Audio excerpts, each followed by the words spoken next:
I remember I used to hear back in the day that D Savage came out, got popping, rapping about guns and shit like that, and that then you ended up getting put on the hood. Or was that something that happened before you started having motion with the music? That's a fact. But it happened so young that by the time a nigga gang banging it from the hood now, it's I wasn't even close to 20 years old though. I was still like 16. Right.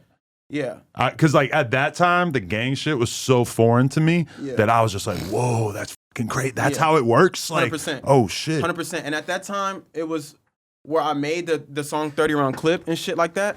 I'm recording that in the ops type shit. And that's put it like a reason why a nigga decided to start fucking with the gang banging shit is like, or just street shit, because I don't gang bang no more.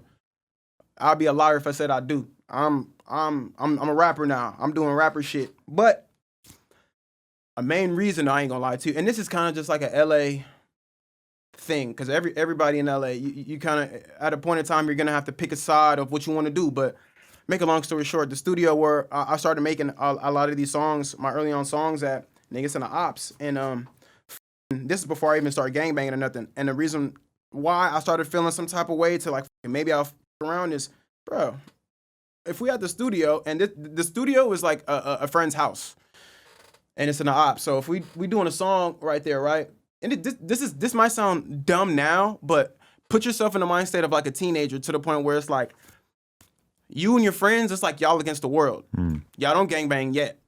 You got some homies that gangbang out the group, but you don't gangbang yet. All right, and you chilling at a house. Your friends that do gangbang, this is they ops too. They're from the set too, but you're not from the set earlier. Okay, cool. Now we're making songs. They want to go to the liquor store to go get something to drink. The ops catch them at the liquor store, rob them for their wallet, money, da-da-da. That little nigga don't even gangbang though. We kids. So where it's like, what? You just went to the liquor store right there? Like, nigga, and they just did that? All right, type shit. Like, okay. And then that's what mentally got it like, oh, like, let me do my homework on this. Then by the time you start doing your homework, and you can't hang in certain places without being from the hood, or you can't know certain people without, you know what I'm saying? It's gonna be a point where it's like, niggas fuck with you and everything, but what we doing? Like, and that's what it came at to me, but it wasn't like a forced thing. Like, I love the set. I love my friends I'm not on no crash dummy type shit. And I think that's what everybody that when they think of the gang culture or LA culture, they just think everything is all crash out. Nah, this shit it's really like family based for real. Put it like this. If you are a dumb crash out type of person, then I'm pretty sure that's gonna be your role. You know what I'm saying? But like, bro, if niggas know you have a lot to offer and you can just help niggas out. Yeah. And when I say help niggas out, I don't mean go buy 1,000 guns and put it on this, but nah, just change it up. Give niggas a chance. That's all I want to do, and that's okay if you guys get what I'm trying to say. That's good. Nobody's mad at me for being a rapper, right? And trying to promote other people from the set or however that may be. So that's what I'm doing. Put it like Ty Dolla $ign, right? Ty Dolla $ign's really cut from that cloth. I'm pretty sure, I don't know if y'all know or that type. Ty Dolla $ign's really cut from that cloth. But he's a real life artist, rapper, to the point where you can respect him for multiple different things, but he's not no punk type shit. Like when you get to, I'm telling you, a lot of these rappers, when you start doing their homework on certain shit, you'd be surprised type shit. When you were saying in the ops, you saying like, yo, the studio's in the op neighborhood, or that's an area? Nah, it's in the op neighborhood. Oh, all right, for sure. Like it's in the op neighborhood. Like basically like it was by the 30s, like 39th and Western type shit. Like it was just it's not a good, if you're from West Adams or you're trying to claim West Adams or anything like that, being over there is just not a good idea. And at that time we weren't even from nowhere. So having the homie just go out to go to the liquor store and shit happen, it just fucked all of our minds up to where we like.